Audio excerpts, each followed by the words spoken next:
another episode of the PFF College Football Show. Max Chadwick alongside Dalton Wasserman here, breaking down our top 10 edge defenders in the 2025 NFL Draft. Dalton, it is a loaded class at edge rusher this year. Edge and defensive line is a really good defensive line class overall. So it's going to be fun to break down these top 10 guys with you today. And there's a lot of guys we left off the list that we still are big fans of too. A super talented group of edge defenders. We're going to say the same thing about interior defenders as well. This defensive line class as a whole has so much talent and so much depth. It was tough to narrow it down to just 10 guys. And then it was tough, even as we'll see, to put them in the order that we felt was the best for each of our opinions. And we're going to have a lot of differences here, albeit small differences, but you're talking about, I think, too, a lot of different types of players, stand-up guys, down 4-3 defensive ends. You got some freaks at the very top. I think we've got a ton to talk about with this defensive line class. It's going to continue to be a theme all the way through draft weekend. Absolutely. Yeah, there's a guy we were talking about pre-show, Jaylen Stewart, who, spoiler alert, is not in our top 10, but we both love him. I have an edge 11 right now in this class. Oh, there's so many guys. I mean, this is an episode that if we felt like it, we could have expanded to a top 20 and realistically been like, wow, these guys could all go in the first 2 days of the draft. It's an incredible defensive line group, one of the deepest units we've seen in a long time. Absolutely. But we're breaking down the top 10 for you guys today, and we're using a lot of PFF stats while breaking down these top 10 players. All of those stats are available to you guys with a PFF Plus subscription at subscribe.pff.com. You get access to those grades for every player and team in the NFL and college football. And if you want to draft some of these edge rushers, you can do it with our mock draft simulator. You can draft the full 7 rounds for your favorite team or all 32 NFL teams, and you could trade players and trade picks with that mock draft simulator. The best mock draft simulator on the planet is available at subscribe.pff.com. All right, Dalton, before we break down the top 10, who is your sleeper in this class? A guy who's not going to be taken probably in the first 3 rounds of the NFL draft, but a guy who will be going on day 3 that you're a big fan of. Could be close because I think right now the consensus board, he's just outside the top 100. We're going to talk about a couple of Ole Miss edge rushers today. I'm going to start with one, Jared Ivey. And I think what you're talking about here is a player who has very quick hands for such a big guy. He's 280-plus pounds, versatile player who some think is an edge player, some think is an interior player, maybe a little bit of both. I think it's kind of that just defensive lineman label as opposed to one or the other. And you know, someone in our scouting staff beat me to it because when I was going over watching his tape this week again, I had the name John Franklin Myers come to mind, right? Former New York Jet, 4th-round pick who's carved out a really nice career for himself. Now he's in Denver with Sean Payton, and somebody who's just got that versatility to do a little bit of everything, fill every gap you need to. Got the length. I thought Ivey got better at using his extension, using his length this season more so than past years when he'd really fight in close quarters more than he needed to. But I think when you have a guy who's A, a really good tackler, B, getting better at using length and staying gap sound, I think that was a problem in past years that he got a lot better with again in 2024. And then someone who's just able to line up in any front, in any spot. And it's something he talked about at the Combine, being able to understand the defense as a whole and what his role is in it, even going all the way back to thinking about, you know, he was talking about, okay, what is the coverage shell behind me and why do I need to be where I need to be at? I think a very intelligent player, someone who got a lot better, particularly in run defense in 2024.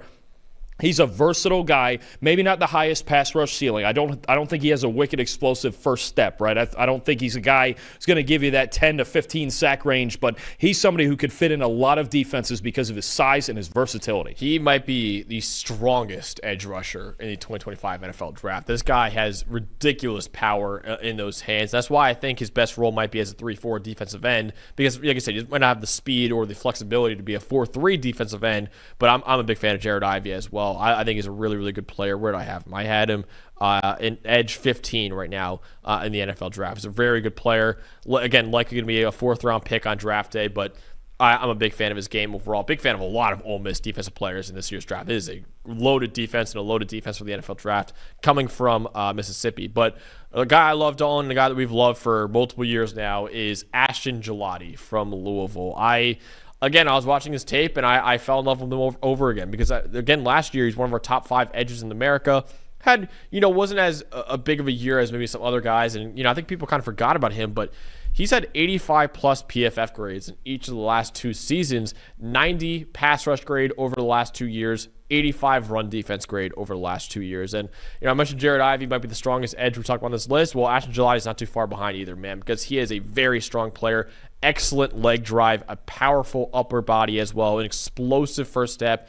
And we have this metric at PFF called our GAS score, game athleticism score metric. Measures your size, your speed, change of direction, all these different things go into it using GPS tracking on your tape. Ashton Gillotte was a 100th percentile athlete in that metric. So he's a very good athlete. Did not really test out the combine too much, but we'll see what he does at the pro day. Very physical player overall at 6'3", 264 pounds. Now, the issues with Gillotte and why he's probably going to be a 4th-round pick in the draft, very, very short arms. He has 31 and 7/8 inch arms, 4th percentile for edges. Doesn't really have a great bend either, despite being a shorter player. And his hand usage could be a little more precise, but really productive player over the last couple of years, both as a pass rusher and as a run defender. Again, not the longest player, not the bendiest edge rusher either, but he's a very powerful player with really good athleticism as well. I think it could be a steal for somewhere on day 3. He can really run for 270 plus. I mean, you see him get into the backfield and get the motor running. He's really fast for a guy that size. And I think the other thing that stands out to me, much like it does with Ivey, I think you've picked a similar player in Gillotte in the sense that he can play anywhere on the defensive line, right? Yep. I've seen him line up in a 0, head up over the center, all the way out to a wide 9. You could put Gillotte in any alignment, and I think that's why he's going to be valuable, even if he is an early day 3 pick, because any team with any defense, I don't think it's scheme specific with him. If a team feels like, okay, we want him head up over the tackle, cool. If we want him in on passing downs on the inside to add to one of those NASCAR packages,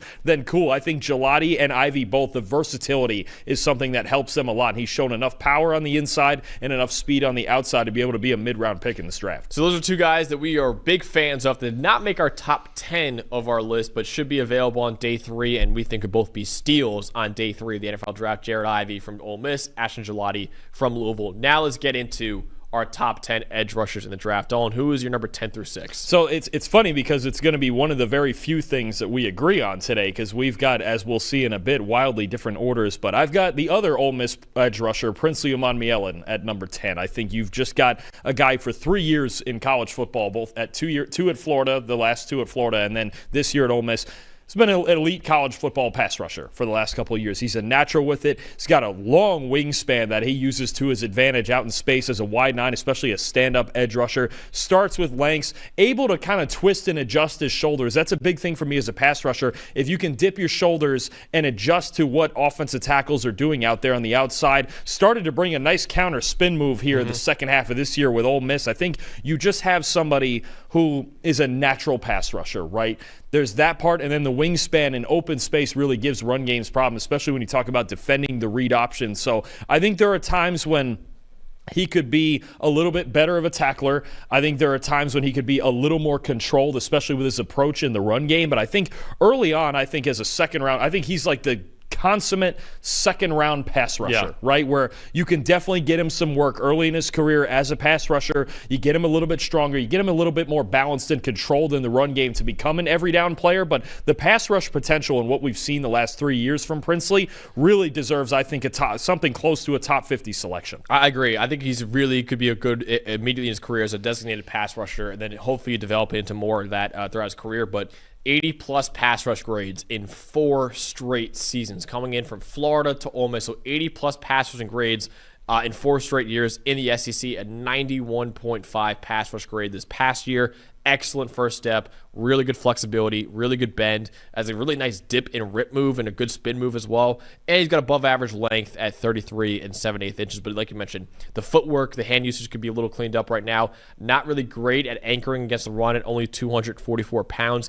Either in the run game for him, he's either going to penetrate and make plays in the backfield or get blown off the line of scrimmage. That's really all you see with Princely Umanmielen. I think one thing he really needs to work on, okay, is reading down the line of scrimmage, like when pullers are coming at him. He has a hard time. I don't know if it's seeing or just reading the offensive line laterally, but you see him take the first shot a lot when teams run power and counter and things like that in his direction. I think that's really that, or even wham blocks from tight ends. It feels like in run defense, he has a very see ball, get ball mentality, and there's times even down there on the defensive line, you have to be able to read what the offensive line is doing. If you're not touched off the snap of the ball, there is a reason for it. Either you're getting optioned or there's someone coming screaming your way. I think even in run defense, he could prepare himself a little bit better mentally for those situations, and he would get a lot better. Absolutely, yeah. I think his balance could be improved a little bit too. And like I said, as a specialized outside linebacker in a 3-4 defense, he could be really, really effective. But he'll likely never be able to set the edge in the run game. But I think he'll be able to be someone who makes plays in the backfield, was the pass rusher and as a run defender, because he did make some plays as a run defender by making tackles for loss. But again, setting the edge in the run game wasn't really a specialty at Ole Miss or at Florida. So both for number 10 for us is Princely, Monmiel, and Dalton. Who let's go through 9 through 6 with you. Who are number 9 through 6? So my number 9 is Shamar Stewart from Texas A&M, who I know has been a hot name since the Combine. My number 8 is his teammate Nick Scourton from Texas A&M. Number 7, I have Jaylen Walker, who we do have to kind of sort of figure out the position with him in the NFL, but I think he would be better served as an edge rusher. And number 6, I have his teammate Mykel Williams from Georgia. So I'm in the SEC with the entire back half of my top 10 here. I am not in my entire SEC, but I do have a lot of the same guys. I have Princely Monmiel, obviously number 10, Mykel Williams at number 9, Jaylen Walker number 8, Shamar Stewart number 7, and Mike Green from Marshall is my number 6 edge in this class. Let's get to Shamar Stewart first. I think that's the guy that you at number 9, I had at number 7. He might go number 9 or number 7 in the NFL draft overall, Dawn. This is a guy who might be a top 10 pick overall, but we obviously are a little bit lower on him than most people right now. What is there to like about Shamar Stewart, and then what are the things that you're kind of looking for him to improve on? So for both of us, I mean, I think we believe this. Tape is king, right? And yes. Even the grades are a reflection of the tape, and you've got more information there on the grades as well. But the first thing, you do look at him on a football field or at the Combine, where he had one of the best Combines we've seen from an edge player, and you go, okay, that's a freakish guy. That looks like a guy who could take a game over, and I'll tell you, he is a very, very good run defender. In a class with a lot of excellent run defenders, he's got a big wingspan. He uses that length. He uses that power. There's times even laterally where I really like the lateral step that he gives playing off of moves in the run game. The strength and the power is evident. You saw it in the explosiveness at the Combine, and I even wonder if he could play as a wide 9 edge rusher and use that length and power a little more often. Now, I think the big question for me is about finishing plays, is about a pass rush arsenal, and it's about, look, I know ball production, and we're ones who believe, obviously, that pressure over sacks is king, and the more often that you have pressures, fantastic, but it feels like there's so far to go with him when it comes to ball production, even in the run game, finishing plays with tackles and tackles for loss and things of that nature. He's very good at beating his blocker and using his power and length to beat blockers, but eventually I need plays on the ball. And in the number that's been thrown out there is 4.5 sacks in his college career. How much of Shamar Stewart is the projection and the what if, right? Because I'm of, and there are some of this mind that some people want to know, okay, this is how good a football player this guy is right now. With a little more to go, anybody can get better. And then there are teams, I think about like Shamar Stewart being a guy that, say somebody like a Trent Baalke, if he was still running the Jaguars, would probably love with all the measurables. Some people are measurables and combine and athletic potential people. Me, not as much. It's obviously a factor, but I think there's still plenty of flaws in his tape, especially as a pass rusher, that can be fixed. So would I take him, say, at a spot like 8th overall to Carolina? I would not. Yeah. I get the potential, I get the ceiling, but there is, when you watch his tape, there is a ways to go when it comes to his technique, especially as a pass rusher. So what are you thinking, like more late first round, early second round right now? Yeah, I think that's the range where I would think about him if I was a team, even, I don't know, let's just say Washington at 29. Like, that's a high upside play you could make at that pick and go, okay, this guy a year or two from now could be a monster in our defense, right? But to take that gamble on a team, let's say Carolina, who needs a star defensive lineman right this minute, I don't think Shamar is a right this minute guy. I think he's a guy that you take and you think about, okay, 2 years from now. Remember when the Bills took Greg Rousseau, I think sometime in the 20s, and now in his 3rd, 4th, 5th year, he's coming in to being a star player? That's the idea that I would have for Shamar. And I know, again, the athletic traits, if people like the A-plus athletic traits and what we saw at the Combine, you're going to take him higher than me. I get it. It's a loaded group, right? Last year, he may have been edge 4 in last year's class, right? But that's the difference for me, is how much do you value the theoretical ceiling versus what we have seen at Texas A&M for 3 years. And you and I think both, we do factor in the ceiling and what guys are athletically, but like I said, tape is king for both of us at least. And the tape is lacking compared to some of the other top edges we have in this draft. Now, there is some argument to be made that, hey, Texas A&M, look at Nick Scourton as well, didn't really allow them to be fully unleashed, right? You look at, what they were doing at Texas A&M. Really, at Purdue for Nick Scourton, we'll talk about this for later, but like at Purdue, he was able to pin his ears back and rush the passer. At Texas A&M, they're more concerned about the run game, so it's more reading and reacting. So you're not really, pinning your ears back and trying to go get the quarterback. That could hurt you as a pass rusher, and that could hurt Shamar Stewart. And what I'll say for Shamar Stewart as well, he's had as good of a pre-draft process as you could possibly have right now. He was the highest graded player at the Senior Bowl, 93.4 grade during the week of practice at the Senior Bowl. And in terms of the combine, had a perfect 10 score in the relative athletic score made by Kentley Platt. Go check him out at MathBomb on Twitter. There's this awesome thing where he has numbers for every player at the combine from like the 90s to now, and basically takes all the measurables into one composite ranking, kind of like our gas score, but is for the combine. He had a perfect 10, which means he is quite literally, in terms of his numbers, the most athletic edge rusher we've ever seen at the combine, because he had 6'5", 267 pounds, 34-inch arms, who's really, really good size, 10-foot, 11-inch broad jump, 98th percentile for edge rushers, 40-inch vertical, 96th percentile for edge rushers, 1.58 second 10-yard split, 91st percentile for edge rushers, and a 4.59 40 is 90th percentile. Again, 4.59 at almost 270 pounds is crazy for Shamar Stewart. He's got violent hands, speed to power, obviously, as you can see by those numbers, is very good. Impressive bend, I thought, at his size as well. And like I said, he has an 89.7 run defense grade this past year. He's really able to set the edge. Now, the pass rush production, only a 65 pass rush grade this past year. Hand placement needs a lot of work. He kind of misses his punches sometimes and mistimes his punches. And not a lot of moves right now because he's kind of relying on his athletic gifts. But a lot of refinement needed for Shamar Stewart.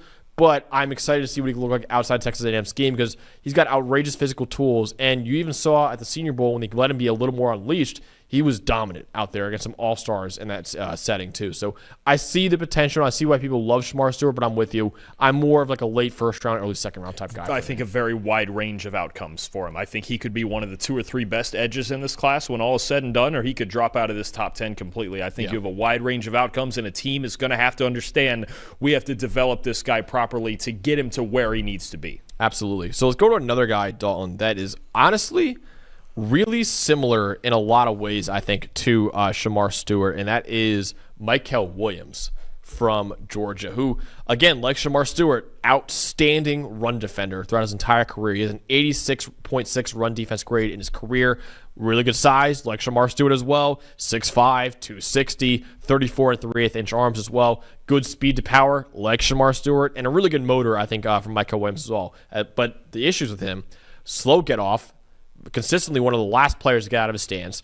Hand usage needs a lot of work as well. Doesn't really have any counter moves, and he's still raw as a pass rusher. His true pass rush grade throughout his career is a 71. That's in the 9th percentile over the last 3 years. So, again, like Shamar Stewart, like Trayvon Walker coming out of college, very athletic players, really good run defenders, but they're still very raw as pass rushers without really a lot of great production. So I think it's a very similar conversation that Mykel Williams has with Shamar Stewart. Now, the issue with Mykel, maybe why Shamar is overtaking him right now, he didn't play at the Senior Bowl, and he didn't really do anything at the Combine either. I do think Mykel's a really good athlete, but Shamar might be overtaking him because he did those two things. But in terms of how they are as players, they're very similar, I think, in my opinion. Yeah, no, I'll tell you right now, Mykel's also an excellent athlete. You can see it on tape, especially at two guys that size who can move the way that they do, for sure. I think actually, so to me, why I have Mykel 6, I think he's like a little more solidified version of Shamar Stewart, if that makes sense. Like, I have a clearer picture of what he is. And again, like you mentioned, consistently low pass rush win rates.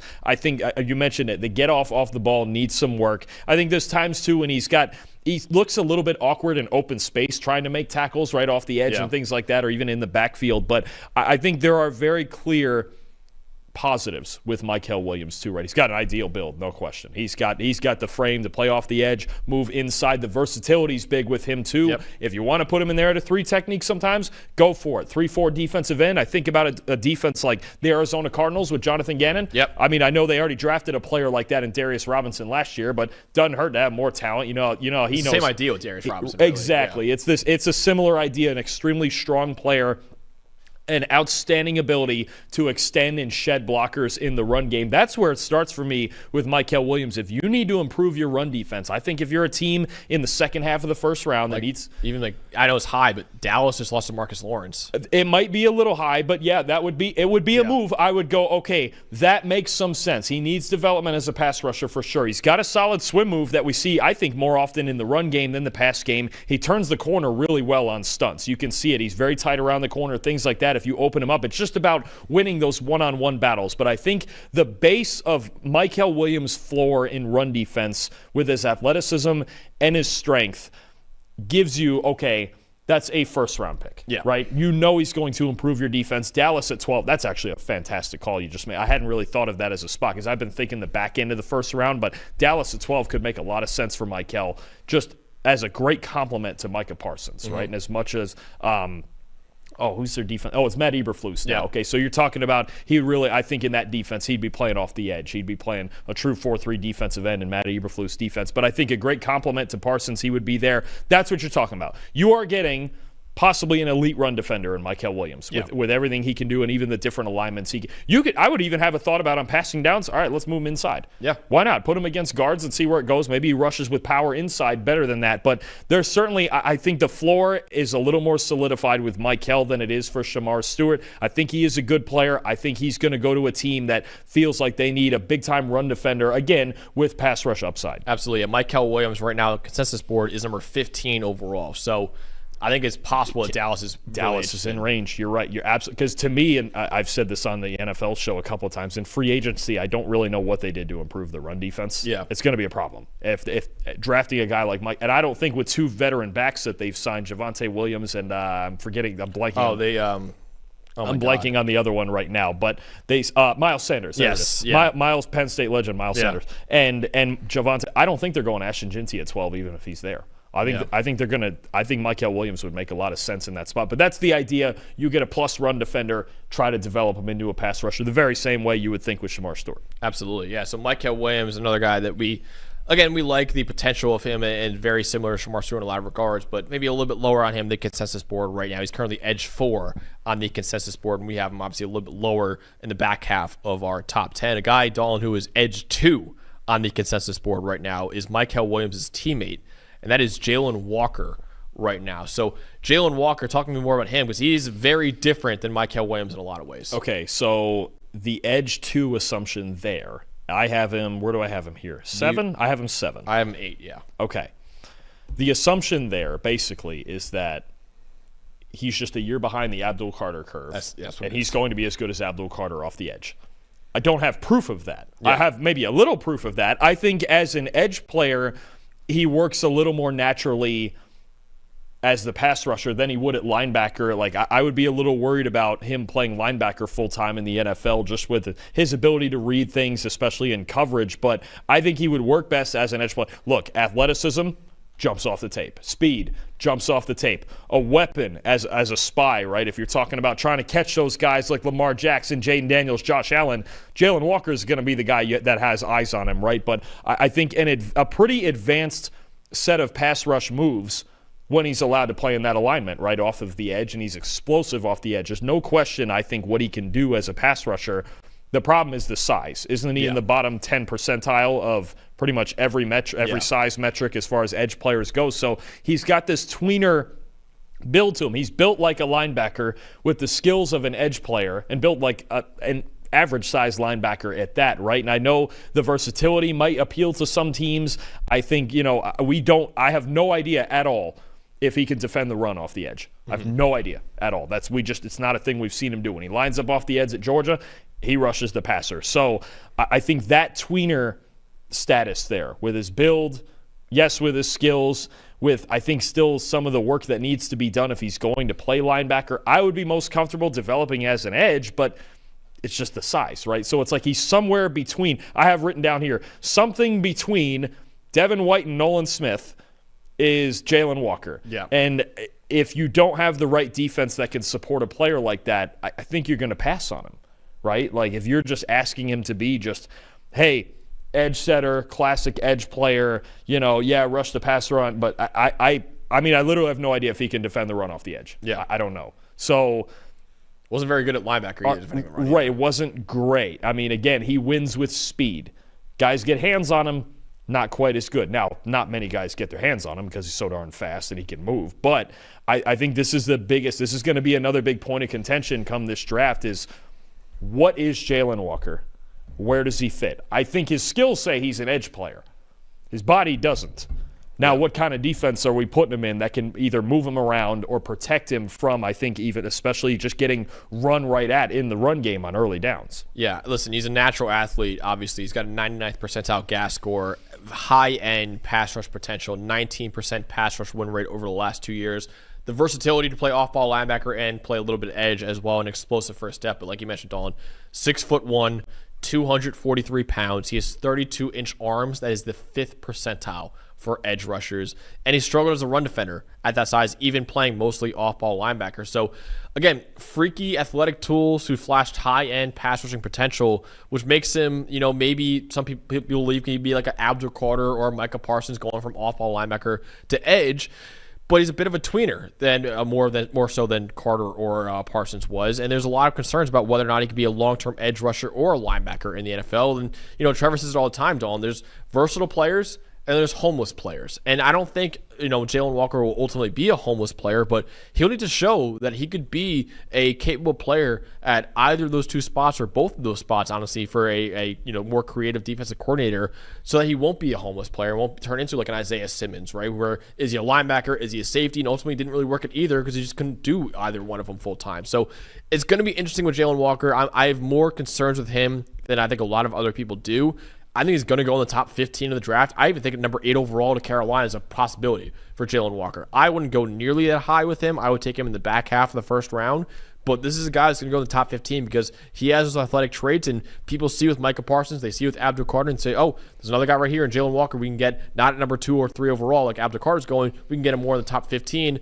I'm just a little more skeptical that he can make that transition. It's like look at the names of the guys you just mentioned, though. If he does hit into being one of those guys, I could tell you last year when Micah Parsons was on the field for the Cowboys, they were arguably the number 1 pass rush unit in football. The games when he was hurt, they couldn't get to the quarterback at all. Having that one guy, it's why the Browns are so adamant about keeping Myles Garrett. It's with the Cowboys with Parsons. It's whoever. You want to just name that guy. Nick Bosa with the 49ers is the only reason their pass rush functions at all right now. You get one of those guys, and this is why this is such a fun group to analyze on the whole, especially as a pass rusher, you change your whole defense. So that's if somebody's banking on Walker that high, that's what they're hoping is, again, we're just a year behind the Abdul Carter curve, and we think he could be that good. And honestly, man, we had the same conversation last year with Harold Perkins, and I think it's very similar to what we're talking about Jaylen Walker. To be that small is tough. And that's what I'm saying. Like it's the tweener stuff, and that's why we're concerned with Harold Perkins, but where is his fit in the NFL? I still have some of those concerns with Jaylen Walker as well. There, no doubt they are electric pass rushers who are capable out there, but can they be, long-term edge rushers in the NFL at that size? That's the question with Harold Perkins. The same question with Jaylen Walker that we have right now. So it'd be very fascinating to talk about Walker the rest of the next couple months, and then obviously Harold Perkins is the same conversation next year as well. But before we get to our top 5, because that kind of wraps up all the guys that we had in the back half of the top 10, because Dalton and I have very different rankings at the top of this edge class. But we got to talk about the sponsor of the show. That is Fabric by Gerber Life.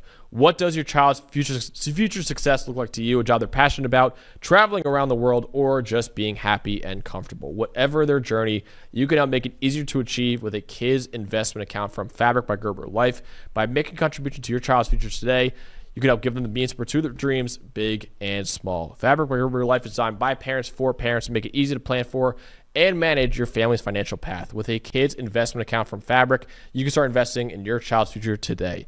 Kids can't invest when they're minors, but a kids investment account allows you to invest on their behalf right now, giving their investments more time to grow. It's all online, and setting up an account can take you just 5 minutes. Then you can manage your child's account and monitor their investments right from your phone. Unique gifting lists can be shared with family and friends, so instead of more stuff, they can help grow your child's investments for their future instead.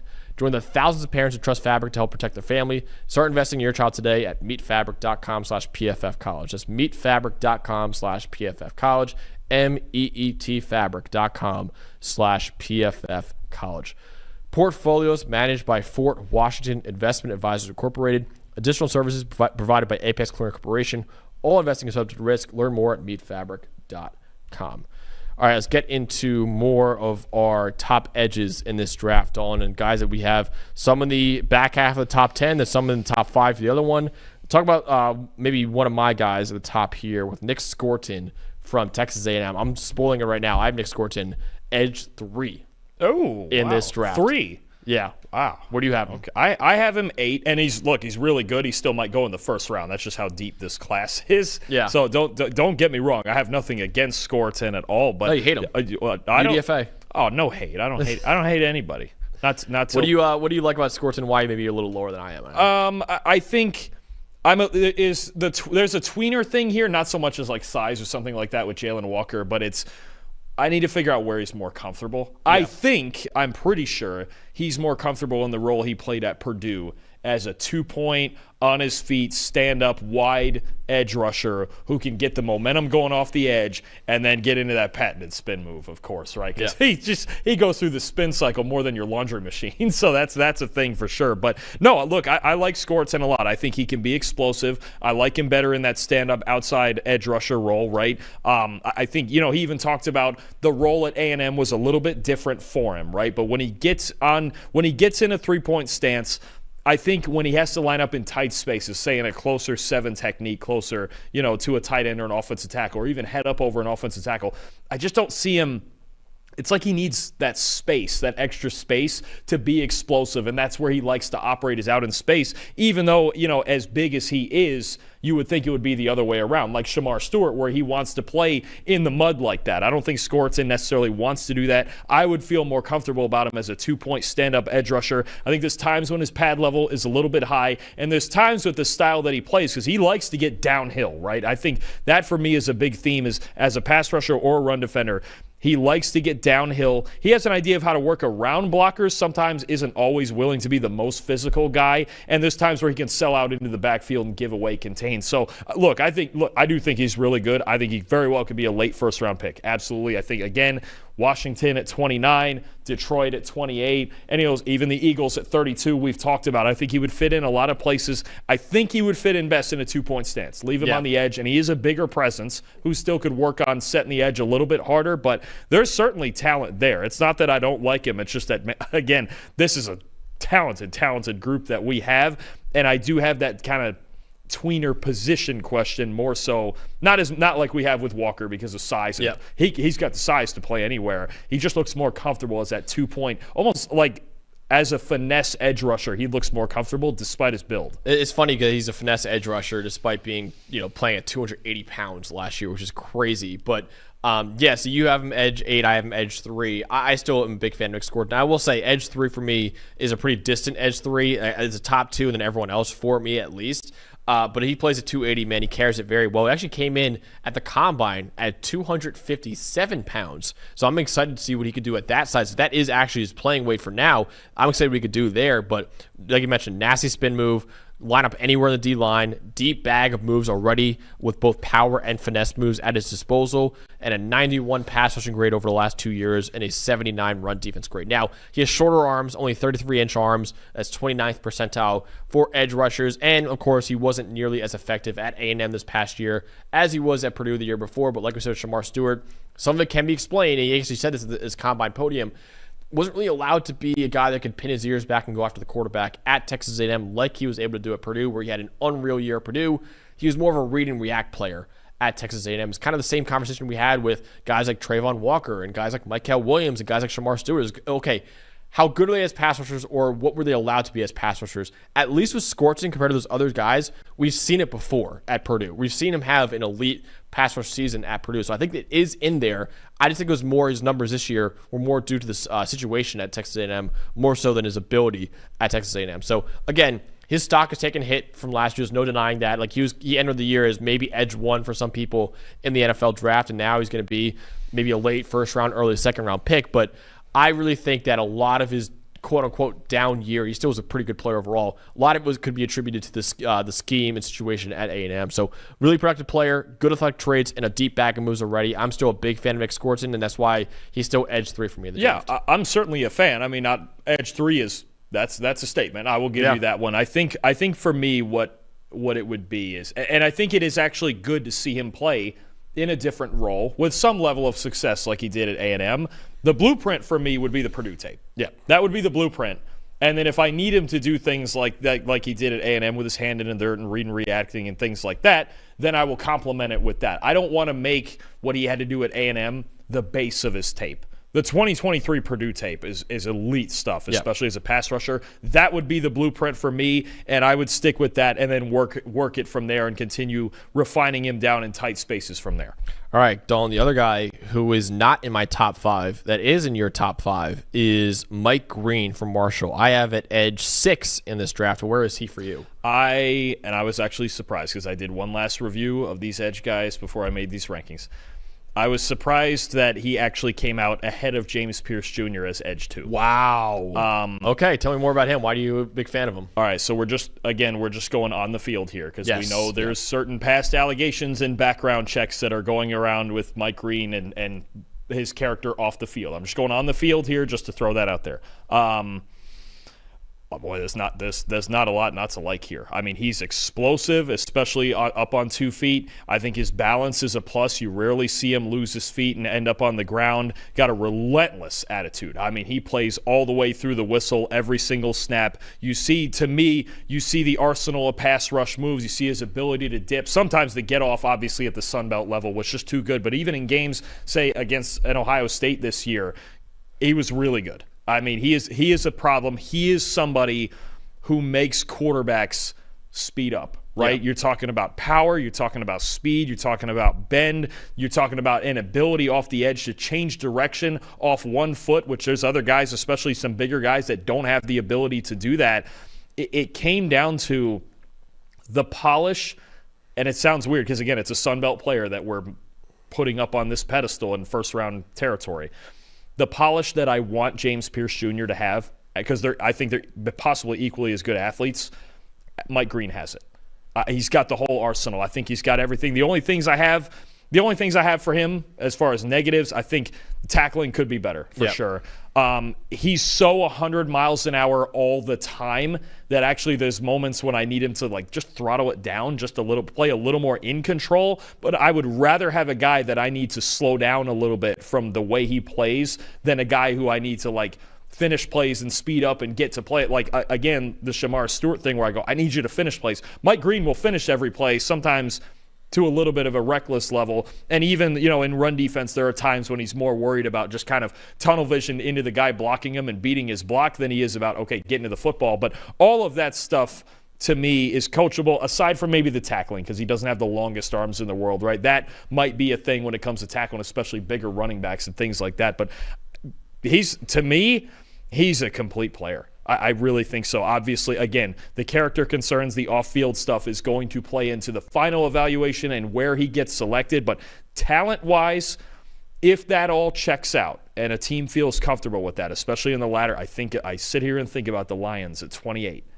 If a team like that feels like it checks out and they're comfortable with it, you're getting a super talented player in Mike Green. And I think, I don't know, again, I don't know if that part, as you said, edge 6 you have him at. I don't know if that played a part into those rankings or if you just feel like, the jump in competition or what have you. But I think he's ready to step on an NFL field and start. It's a little bit of both. So anyone who's a little concerned or, questioning what we're talking about with the off-field stuff and why we're mentioning it so much with Mike Green, he has 2 separate sexual assault allegations, one of them stemming from high school and one of them stemming from his time at Virginia, which is a big reason why he had to transfer to Marshall. So obviously serious stuff with Mike Green that you got to watch out for, and teams will obviously do their homework on him as they prepare to bring him into the locker room, because obviously you're not just drafting a player to your team, you're drafting a human being to your locker room as well. So that's obviously pretty serious stuff for Mike Green. We're not going to cover it too much more in depth. That's what we're talking about here with Mike Green and why it's become a big talking point for his scouting report. But in terms of on-the-field production, man, you can't get much better, right? He has 90-plus PFF grades in each of the last 2 years, 92 pass rush grade over the last 2 years, 92 run defense grade over the last 2 years. An explosive first step, violent player, motor does not stop. And I had some level of competition concerns. I still have a little bit of that, but he eased them a little bit with a pretty strong week at the Senior Bowl too, right? So going up against some elite players at the Senior Bowl, and he was one of the better players there. So I think that's a big thing with him. And then The negatives for him, besides the off-field stuff, is he got shorter arms. He only has 32-inch arms. That's 5th percentile for edge rushers. Sometimes a false step in his get-off, I've noticed at times too.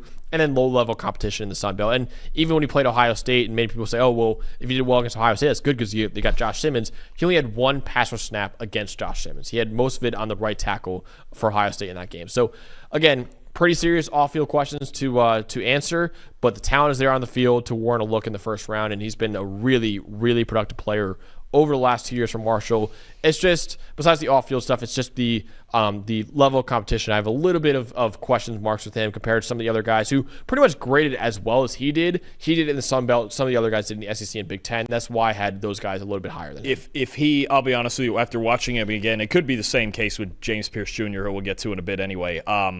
If he didn't have the off-field questions, I think he would go in the top 16. I think he'd go in the top half, even if it's Atlanta at 15, Arizona, even the He's currently 16 on the consensus board, so he might still go top. Right, he may still. Dallas at 12, it would be another thought if they want somebody like that. I think certainly he's got top 15, 16 talent. That's the part where I watched him and I see a little bit more polished than James Pearce. And that moved him ahead. It's very, very close. I had a hard time because I knew you were gonna be like, wow, you actually went with Green ahead of Pearce. But talent-wise, he's fantastic. Again, the level of competition, he was so dominant that I'm not as worried about it as I would normally be. Yeah. So let's get to another guy, Dalton, that we both have in our top 5 now. So we have guys that we both have in the top 5 that we're talking about now. One of them is Jack Sawyer, the edge rusher from Ohio State. I'm a big fan of this guy, man. I can't quit him. I know a lot of people are lowering him on the board and think he's more of a 2nd or 3rd round pick. I really like him. I think he's the best run defending edge in this class. His fundamentals are so sound. He's a very strong player. 89.5 run defense grade in the Big Ten over the last 2 years. He uses really good power moves to get after the quarterback, and 91 pass rush grade over the last 2 years. His motor runs hot all the time. Pre-game, during the game, even post-game, saw the Michigan stuff. His motor's always running hot for Jack Sawyer. And obviously, veteran leader of an Ohio State team that won a national championship. He made that big play against Texas in the semifinal where he strip sacked Quinn Ewers on 4th and goal. That would have tied the game. Ran it back for a touchdown that really put it away. He's a veteran leader of an Ohio State team that won a national title too. So you're getting a high character guy in your locker room. Now, the negatives with Jack Sawyer and why people would be lower on him. 3rd percentile arm length, very short arms. 31.75 inches, 31 3/4. Not a lot of pass rush moves outside of power moves either. Doesn't really have great bend at his size. And does not make many plays in the backfield as a run defender. He's more of a guy who'll set the edge really well in the run game. So kind of an opposite of Princely Monmielen, where he's either going to make a play in the backfield or not do anything as a run defender. Sawyer's more of a guy who'll set the edge really well in the run game, but not really make too many tackles for loss. But that's the only question mark in his run defense. Is really it with him. But one of the highest floor players in this class. Really good fundamentals, incredibly sound in all areas. He's going to be a dominant force as a run defender, going to set the edge of the run game, and has excellent pass rush production at Ohio State too as a power rusher. So I get the concerns with Jack Sawyer, but I think 3rd round talk is way, way too low for him.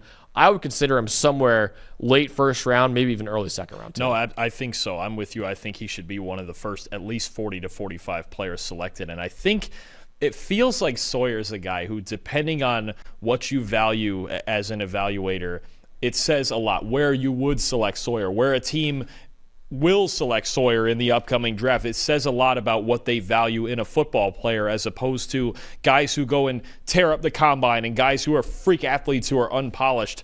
Jack Sawyer is, first of all, he's just an absolute dog, right? Mm-hmm. Obviously, he's Mr. Ohio. He's going to be the guy who plays with his heart and soul every single snap. He plays all the way till the whistle, and you mentioned it. Doesn't it just feel like he's always in the middle of something? Yes. Right? It felt like every single time Ohio State needed a big play to be made. The Texas play, like you mentioned, beating Cameron Williams, stripping Quinn Ewers, housing it all himself. I mean, it just felt like over and over, Jack Sawyer is that guy who makes those type of plays, right? And I think you mentioned the run defense tape.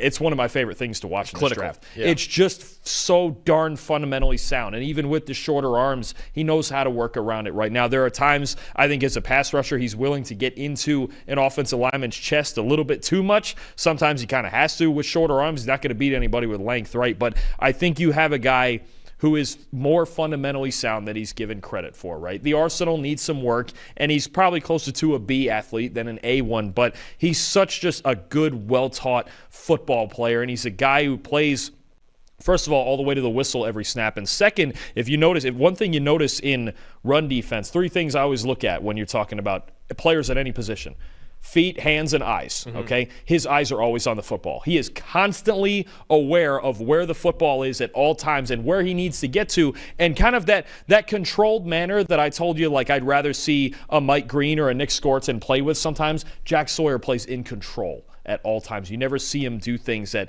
take him out of place or out of where he needs to be. So again, I could understand him being a second-round pick based on, okay, he's more of a fundamentally sound player than an explosive one, but there could be a team that sees him as a late first-rounder going, okay, I can get maybe 8 to 10 sacks out of him as a pass rusher. He's a really good run defender despite the short arms, and you mentioned it, you talk about high character guys, Jack Sawyer is it. I mean, he's a leader. He's an absolute dog, and I think somebody in the top 50 is going to get a really good player in him. Dude, if somehow we could fall to Dallas in the second round and they can get him to pair up with Parsons, that's the dream for him.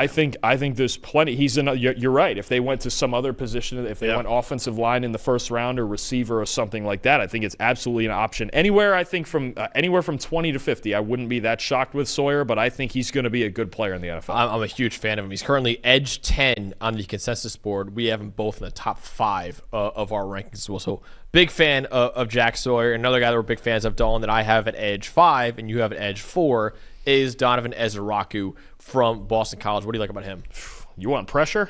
Yeah. This is pressure right here. This is someone squarely in the category of pass rusher that of a guy that just knows what he's doing, right? And you see as you watch games in sequence, and you could watch one game, and it was his very last one against Pitt, the last week of the season, 14 pressures and 4 sacks in one game. It brings you back to Aiden Hutchinson against Ohio State, right? That legendary game he had. But Ezeiruaku, when you watch him in sequence, and he's got very long arms for his size, because he's only, about 6'1", 6'2". The combination of length, hand usage, lateral quickness. He can cross an offensive tackle's face like nothing, like with ease. I'm telling you, he can get to the inside gap, and he's got a plan at all times. When you watch him throughout a game in sequence, and he goes from one move to the next, and then the ghost moves, and then the spin moves. I mean, just the entire arsenal layers itself off of each other, right? And you're talking about a guy, I think the one of the things I wrote in my notes here was, don't let him get hot. Yeah. Right? Like, those pass rushers who it's like you can feel them all of a sudden, they find that rhythm, and then it feels like they're getting pressure every single play for a quarter and a half. Like, Ezeiruaku is that guy. Now, I think his first step vertically up the field is average to maybe above average. I think his lateral quickness is a little better than his straight line speed, let's say. I think there's times when he can be a little high with the pad level, working inside in the run game or the passing game, and I think sometimes he'll sell out just a little bit too much on read options. He's really the guy that you can attack because he wants to come down and make plays. He can get a little antsy in open space, but if you want a pass rusher, I know Travis talked about him for the Tampa Bay Buccaneers a lot, probably because he wants him down there, which would make a lot of sense. You're talking about a guy who, again, I think about like he's one of these heat check pass rushers. Yeah. That kind of makes sense where it's just like you don't want to be sitting there dropping back when Donovan Ezeiruaku's off the edge and he gets the sequence going multiple plays in a row. He's really good. I'll be honest with you. He's very, very good. I think he's going to help a team's pass rush a lot. He is kind of the Laiatu Latu of this year's draft. It's a good call. Where it's just like there is nobody in this draft that has a better pass rush plan than Donovan Ezeiruaku. There are freakier players, and we'll get into the guys later on, like Abdul Carter and James Pearce Jr. and other guys who are just freak athletes. Ezeiruaku's he's a good athlete. He's above average, whatever. But nobody has a better plan as a pass rusher than Donovan Ezeiruaku. That's what made Laiatu the top edge in last year's draft, was he had the better plan than anyone else. And both Latu and Ezeiruaku, really good run defenders as well. And you know what guys like that do? Like those freak athletes, right? We're going to get to Carter and Pearce and those guys. They make quarterbacks nervous. You know what a guy like this does? They make offensive tackles nervous. Yeah. Because what's coming next? And they have to play this. It's almost like a boxing match. Like cat and mouse, yeah. Yeah, you're thinking about, he's setting up, he starts with the jab and he's setting up some sort of other move and then he's moving inside. It makes offensive tackles nervous. And when football players are on the field and they have to think about what's coming at them, they're a little bit slower, right? Yeah. Ezeiruaku just has this entire arsenal, this whole plan just burned into it, right? And he's got the sequences, right? When you watch him, again, you almost have to watch an entire game in sequence, or two, 3 games in sequence instead of just highlights to really appreciate what he does. It's going to be, I think he's going first round at this point. The stock's rising. And again, I think his lateral agility and what he showed at the combine and the cone drills,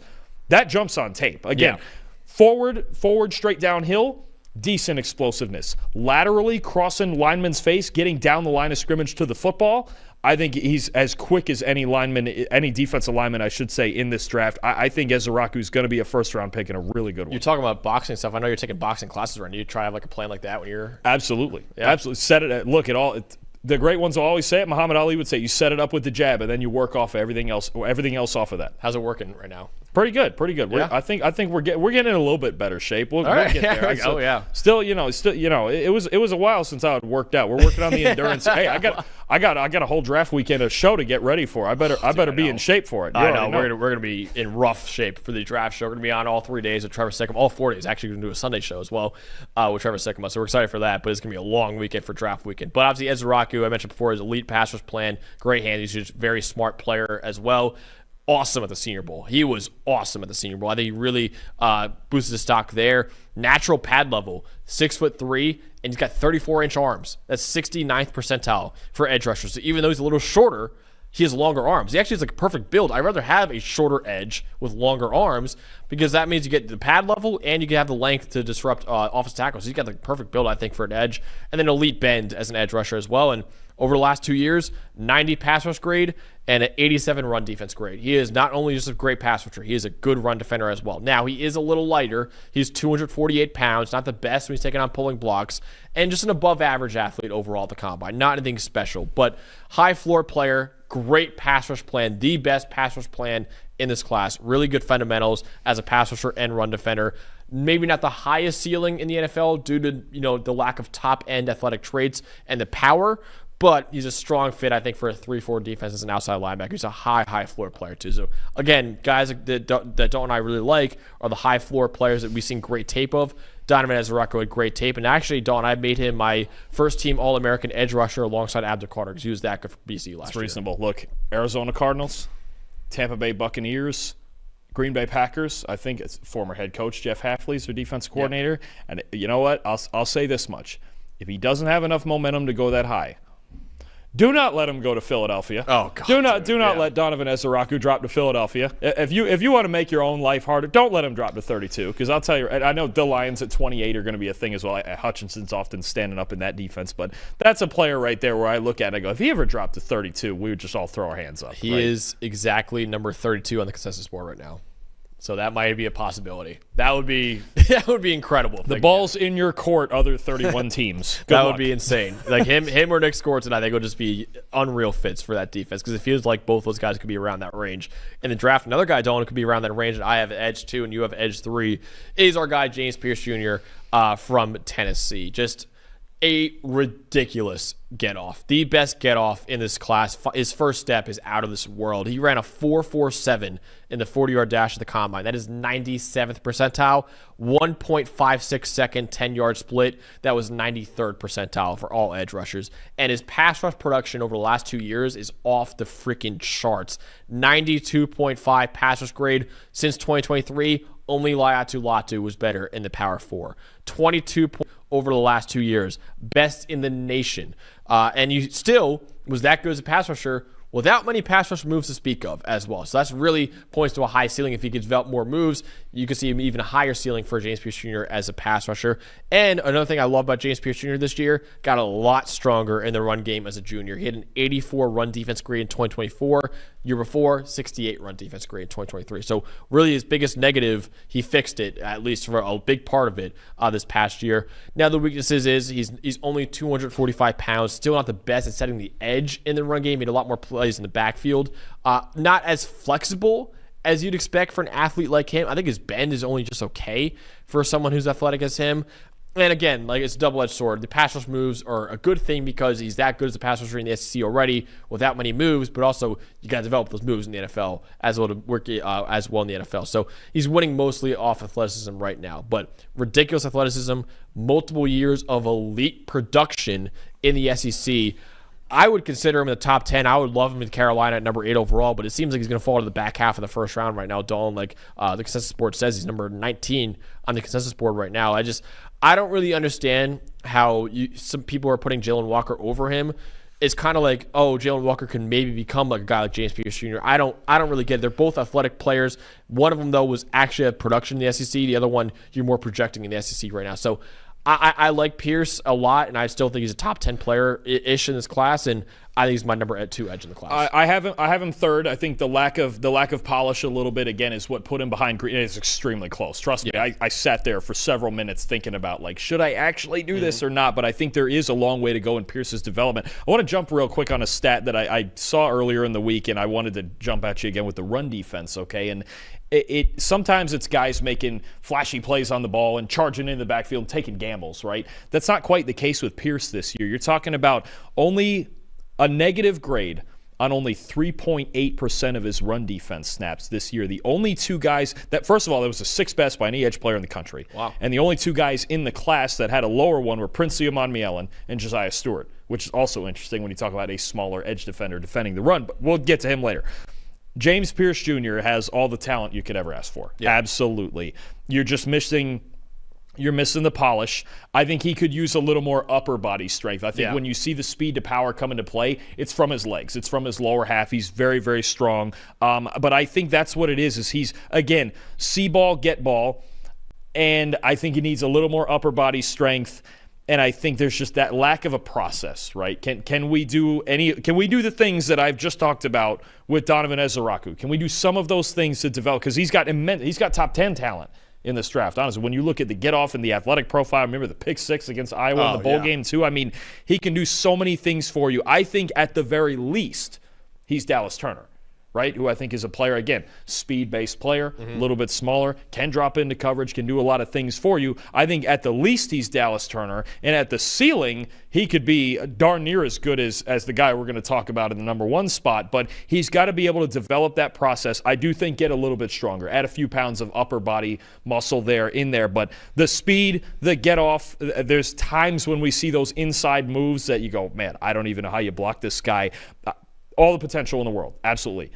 Got to develop. Yeah. Got to be willing to develop, right? I think this year, you mentioned it, much more fundamentally sound in run defense, and that's what you see from most of the tape is, okay, he's just where he needs to be, and that's fine. There's nothing wrong with that at all. Nothing wrong with doing your job. Bill Belichick's mantra, right? I mean, that's just fine. Now it's just about adding that process and getting him. He's nowhere near his potential. No. Right now. Right this minute? No. Right this minute, this is kind of where I was at.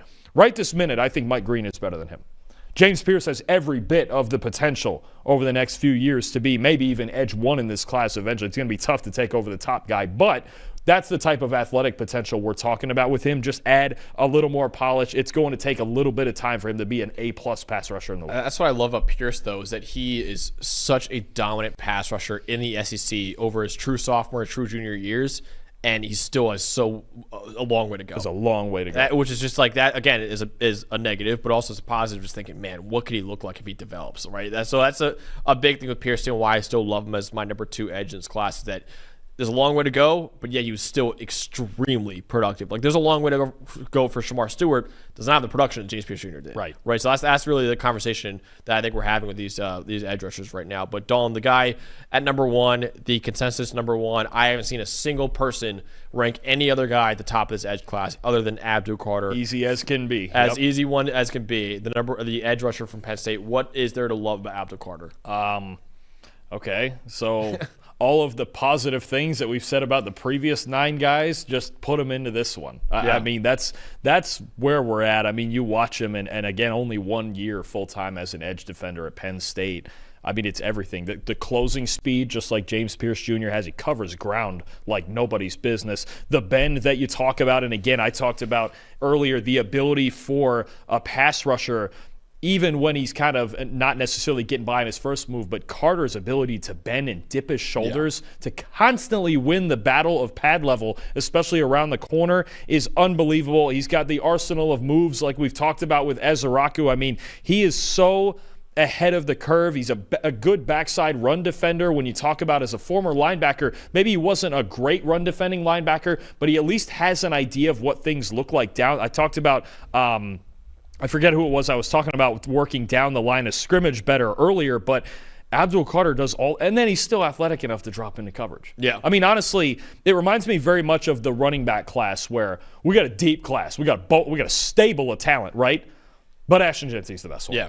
Same thing here. There's a boatload of defensive linemen, boatload of edge players in this class, and Abdul Carter's clearly the best one. It just, everything. I think the only thing I have on him, honestly, throw on like 6 or 8 pounds more of muscle so you can do just some of the more powerful things when you talk about a bull rush or engaging pullers or setting a hard edge.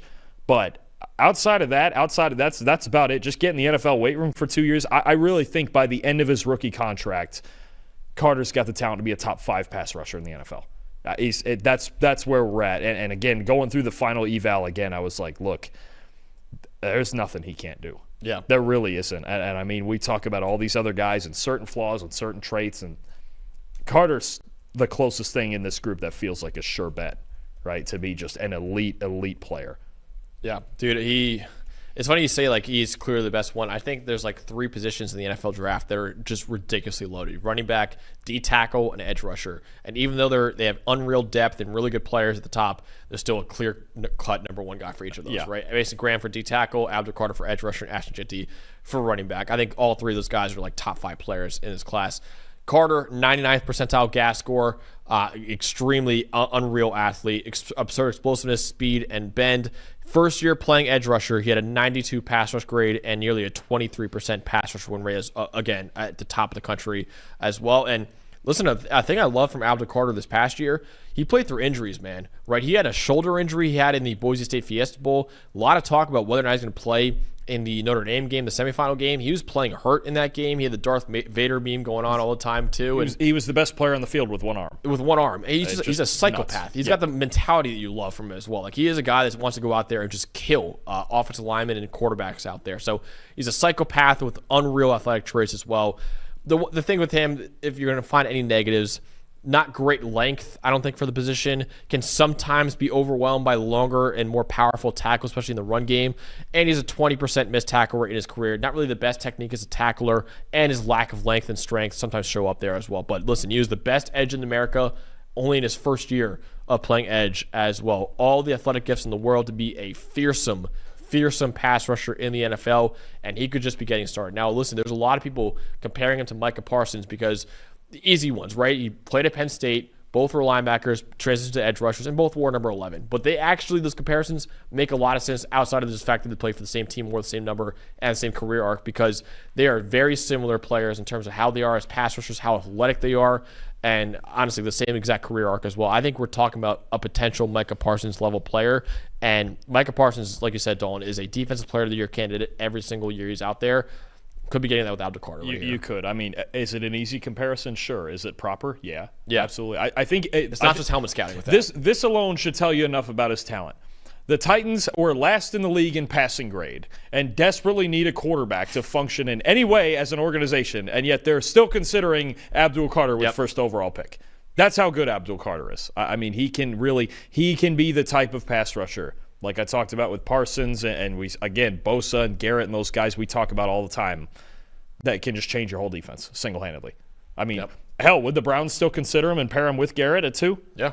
I mean, is it a thought? I mean, if they think he's that good, then just screw it. We'll just do it that way. We'll just win with our pass rush, and that's it. I mean, that's when you get a pass rusher that's truly in consideration for the number 1 overall pick, there's a reason for it. And Carter, again, you mentioned it, 1 year full-time as an edge rusher. Was he great blitzing as a linebacker? Absolutely. That's why he moved over. But I don't think there's a whole lot of flaws. I think get him a little bit stronger so he can set that hard edge, and man, you're set. And listen, it was his first year playing edge. Who's to say there's not another level he could tap into as he continues to develop? Like that's the craziest. It's not like he's playing edge his whole career and then this is his breakout year. No, this is his first year playing edge. He's this good. He adds a little bit more strength. I don't really know what else to say about him at that point.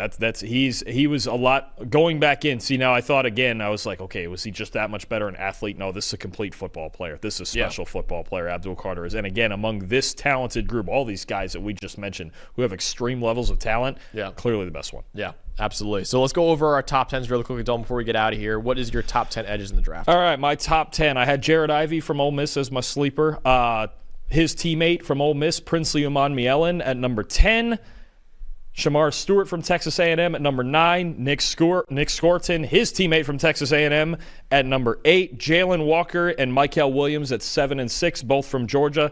Jack Sawyer from Ohio State at 5. Donovan Ezeiruaku from Boston College at 4. Tennessee's James Pearce Jr. at 3. Marshall's Mike Green, number 2. And, of course, Abdul Carter, number 11 from Penn State, number 1. Love that. All right, my sleeper in this class was Ashton Gillotte from Louisville at number 10. Princely Umanmielen, again from Ole Miss, at number 9. Mykel Williams from Georgia, another Georgia player at number 8, and Jaylen Walker.